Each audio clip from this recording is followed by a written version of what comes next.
You are the daughter of the most powerful man alive, a young Roman woman born inside the glittering walls of the imperial palace, raised in an empire that stretches across 3 continents. Your father commands armies that have never been defeated. His signature is law for 60 million people. By all accounts, you should be the safest, most protected person in the world. But instead, you are about to discover a terrifying truth. Being the child of a Roman emperor is not a blessing. It is a sentence. Your life is not your own.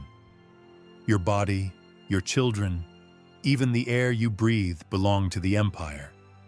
Your worth is measured in political alliances and heirs, not in happiness or humanity.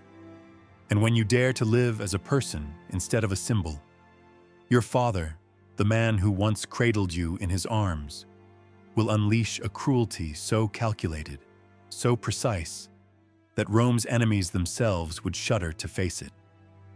The year is 2 BCE. Julia the Elder, daughter of Emperor Augustus, is about to learn that imperial daughters are not people. They are property. And when property misbehaves, Rome discards it with the same cold efficiency it uses to crush rebellions or execute traitors. What happened to Julia is not just a family tragedy. It is the blueprint of how Roman emperors treated their daughters across generations, using them as breeding stock, political weapons, and disposable assets. Roman historians, court records, and archaeological discoveries all reveal the same grim pattern. For years, many scholars dismissed these stories as enemy propaganda, but the sources are too numerous, too consistent, and too detailed to ignore. Suetonius, Cassius Dio, Tacitus all record the same chilling methods. What happened to Julia wasn't the disappointment of a strict father. It was a state-orchestrated campaign of psychological destruction, designed to teach every Roman daughter that love, loyalty, and blood ties meant nothing compared to political necessity. Augustus, the man who reshaped Rome, prided himself on his reforms. He built laws to encourage marriage, punish adultery, and promote the image of traditional family values. To Rome, he was the moral compass of the empire. But when his own daughter broke those rules, he did not show mercy. He proved that no one, not even Julia, was above the image of Rome. Julia was accused of more than adultery. Roman historians claimed she flaunted her defiance with public displays of debauchery. Accounts describe her meeting lovers in the Roman Forum itself, the sacred heart of the empire. The very platform where senators gave speeches about honor and virtue, she turned into a stage of scandal. The symbolism was devastating. Julia wasn't simply breaking moral laws. She was desecrating the foundations of Roman political authority. And Augustus responded not with rage, but with precision. He crafted her punishment like a military campaign, designed not just to punish, but to annihilate her spirit. The exile began with what Roman records call identity dissolution, the systematic erasure of everything that made Julia who she was. Augustus chose Pandateria, a rocky island less than 2 kilometers across, lashed by unforgiving waves. Escape was impossible. Life was unbearable. There were no trees, no shelter, no comforts of civilization. Julia's prison was designed to keep her alive, but to strip away every trace of dignity. She was not executed. Execution would have been merciful. Instead, she was kept as a living warning. The rules of her exile revealed the meticulous cruelty of Augustus's mind. Julia was forbidden all male company. Not just lovers, not even guards or physicians. If a man needed to see her, Augustus himself had to approve it in writing, complete with descriptions of the visitor's height, weight, complexion, and scars. Every interaction Julia had with the outside world passed through her father's hands. He controlled not only her location, but her human contact. Even more devastating was the wine prohibition. To modern ears, it may sound trivial, but in Rome, wine was life. It wasn't just alcohol, it was ritual. Wine sanctified marriages, marked funerals, sealed treaties, and blessed meals. To forbid Julia wine was to sever her from the fabric of Roman culture. She couldn't toast her mother's health, join in prayers, or partake in the most basic act of social existence. It was cultural starvation. Julia's mother, Scribonia, made the unimaginable choice to join her daughter in exile. To the outside world, it looked like mercy. To Julia, it was another layer of torment. Scribonia was forced to watch her daughter waste away, powerless to help. The two women shared a space smaller than a modern apartment, trapped together with no escape, no occupation, no hope. Roman physicians later described the condition they developed as melancholic madness, a descent into despair fueled by endless isolation. But Augustus wasn't finished. He ensured Julia's disgrace was not a private matter. He made it public spectacle. In the Senate itself, he described her sexual acts in detail. No loving father would humiliate his daughter this way. But Augustus was no longer her father. He was Rome. Her shame became propaganda, proof of his righteous authority. He went further still. Augustus officially declared Julia dead to him. He announced she would never rest in the imperial mausoleum, severing her from her lineage for eternity.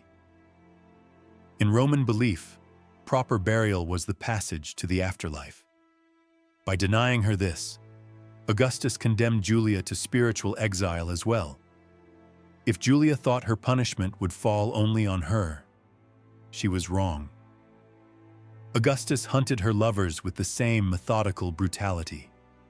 Iulus Antonius, son of Augustus's old rival Mark Antony, was executed for treason, a thin veil over the real crime of touching the emperor's daughter.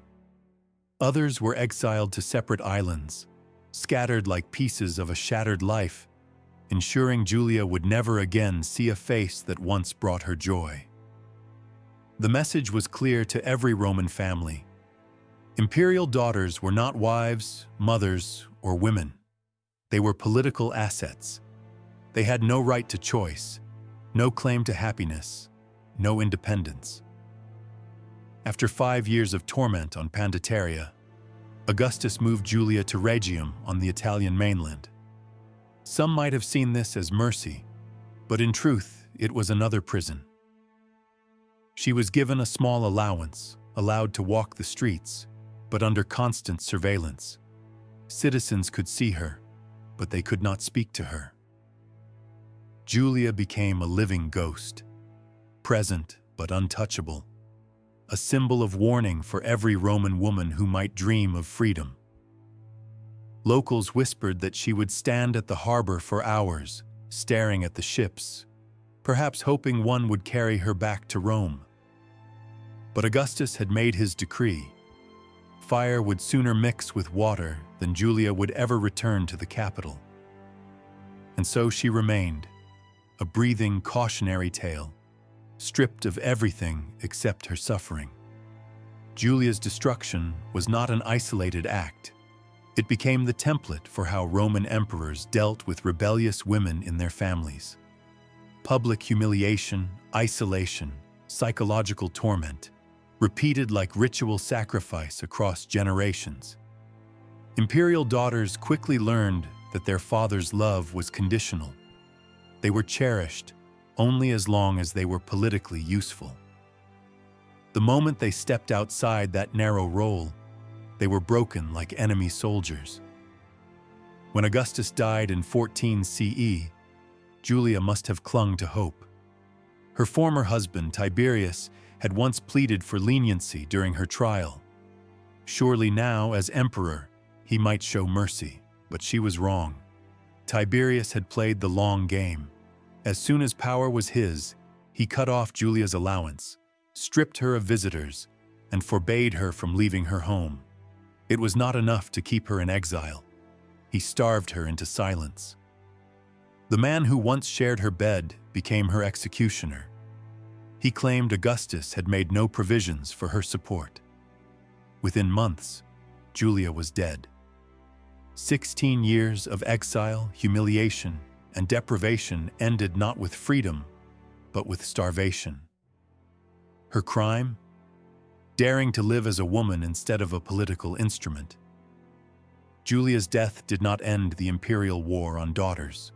It marked the beginning of something even darker, a system perfected and passed down.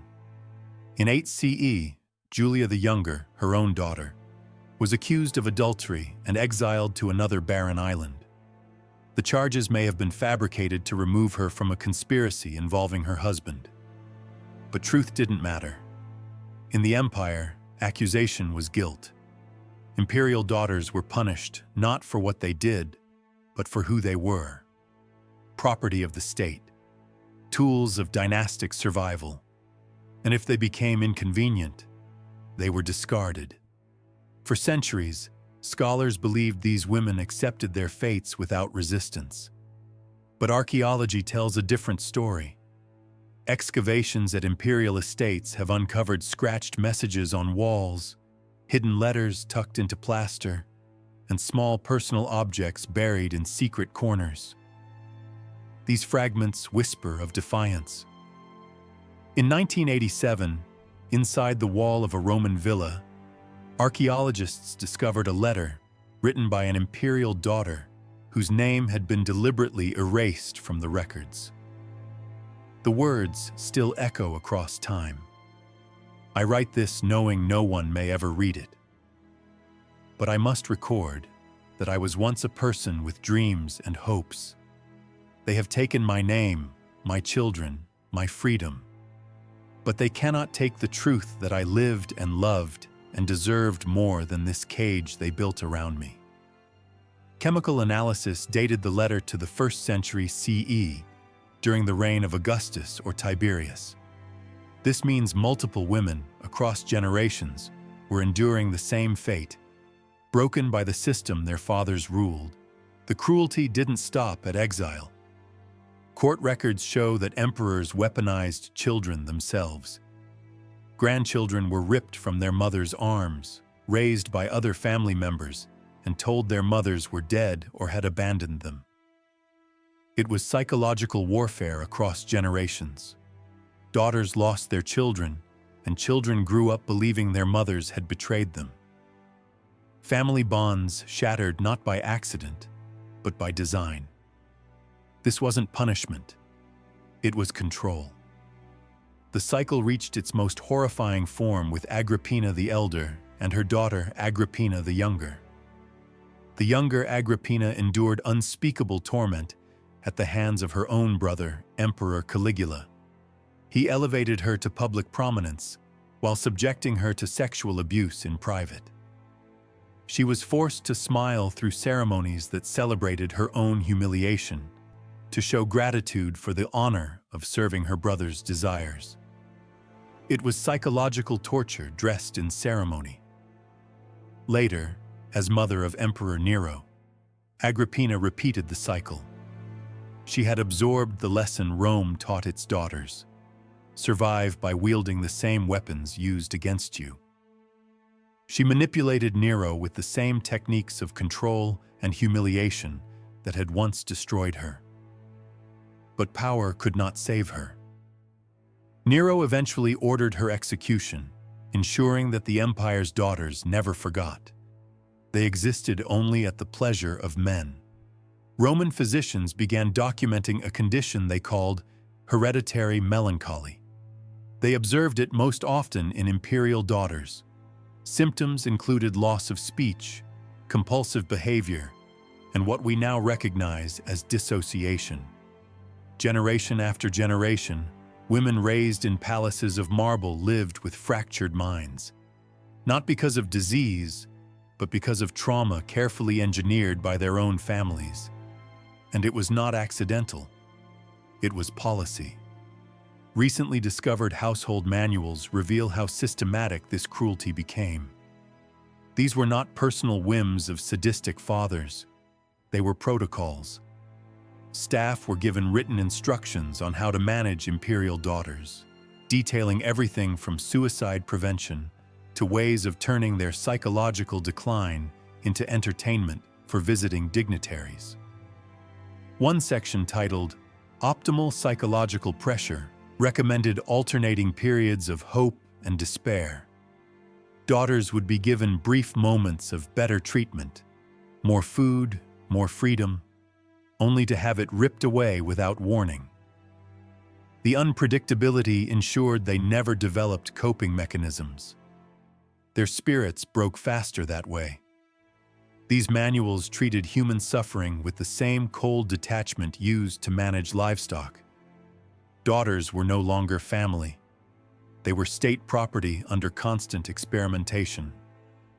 The scale of this system becomes clear when you trace the imperial family trees. Nearly every emperor for 3 centuries exiled, executed, or drove at least one female relative to suicide. The pattern was so predictable that historians began describing it as a necessary sacrifice for political stability. To rule Rome was to sacrifice your daughters. Archaeological evidence confirms the cost. Bones found in unmarked graves near imperial palaces show signs of chronic malnutrition, deliberate starvation, and prolonged exposure to sedatives designed to keep women docile. Chemical traces reveal years of slow poisoning that dulled their minds but kept their bodies alive, enough to serve as warnings. These women were not forgotten by accident. They were erased by design. The imperial system created a culture where fathers no longer saw daughters as human. They were political assets, levers of power, pawns on the chessboard of empire. Their happiness, their survival, their very identities could be stripped away in the name of political necessity. And Rome perfected this system. With bureaucratic efficiency, emperors broke their daughters in the same way they conquered foreign lands, with strategy, planning, and absolute ruthlessness. The lesson spread beyond the palace walls. Roman society absorbed it. Women who sought independence or dared to live for themselves knew the risk. To rebel was to face annihilation, not only as individuals, but as mothers, daughters, and souls erased from memory. By the 4th century CE, Rome had changed. Christianity was spreading through the empire, new values were being preached, and emperors were reshaping the image of power. Yet the treatment of imperial daughters remained the same. Even under Constantine, the first Christian emperor, women of the imperial bloodline faced the same fate as Julia centuries earlier: exiled, erased, or executed. The cruelty had become tradition, so deeply embedded in the machinery of rule that it continued automatically, like a ritual sacrifice passed from father to son. Beneath the Palatine Hill, archaeologists have uncovered hidden chambers containing detailed records of punishments, psychological methods, and protocols for controlling women. These were not random punishments written in haste. They were carefully cataloged systems, training materials for the imperial household. The documents read like handbooks of torture. Instructions for restricting food, managing isolation, and eroding a woman's will to live are laid out with clinical precision. Modern forensic analysis shows an astonishing understanding of human psychology, centuries before psychology became a science. The emperors of Rome knew exactly how to destroy a person's identity while keeping them physically alive. And they used those methods not only on enemies of the state, but on their own daughters. The system worked. Julia and the countless women who followed her became cautionary tales. Every Roman daughter of noble blood grew up with their names as warnings whispered in their ears. Obey. Submit, do not dare to live for yourself, or you will become Julia. The fear spread through the empire like smoke. Even women outside the imperial family learned to live in submission, terrified that defiance could lead to the same annihilation. The imperial daughters became martyrs without graves, symbols of what happened when women forgot their place in Rome. The empire may have tried to erase these women, but the earth itself kept their stories. In unmarked graves near imperial estates, modern genetic analysis has revealed shocking evidence. The remains of women connected to the imperial household show stress markers etched into their bones. Malnutrition, prolonged starvation, exposure to sedatives, signs of deliberate, calculated mistreatment. These women lived in palaces of marble, yet their bodies tell the story of starvation, deprivation, and despair. Behind the gold and power of the empire lay cages of suffering. Across 3 centuries of emperors, the pattern never changed.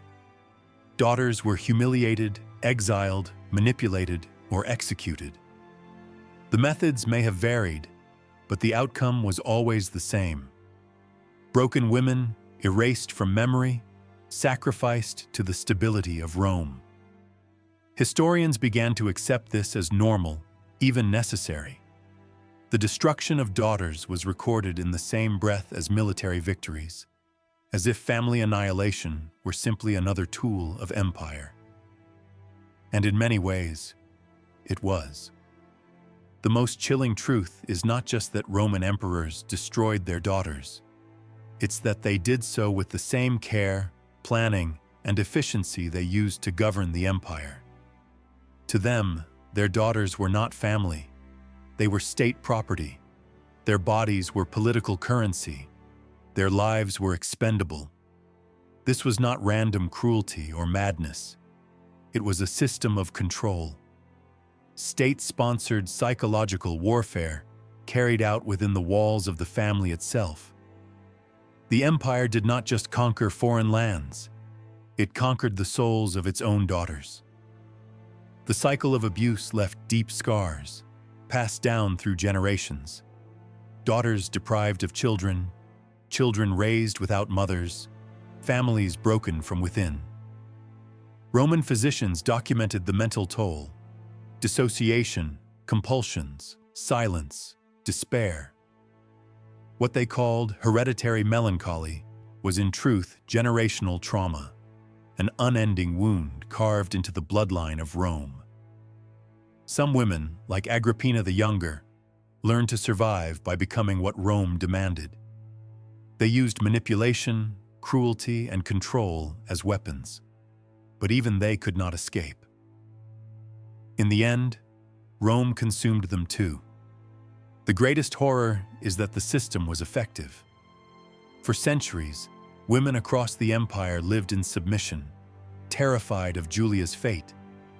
Entire generations were controlled not by chains or prisons, but by fear. And that was the point.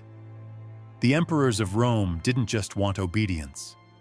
They wanted obedience to outlive them, to sink so deep into society that women themselves would police their own lives. By breaking their daughters, they broke the will of countless women who would never dare to rebel. Julia's story is not just about one woman destroyed by her father's ambition.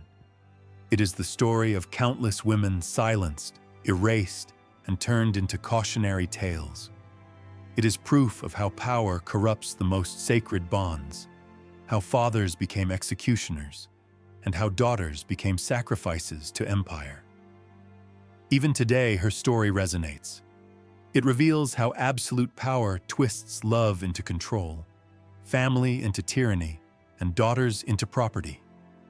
Rome conquered the world, but in the process, it conquered its own bloodline.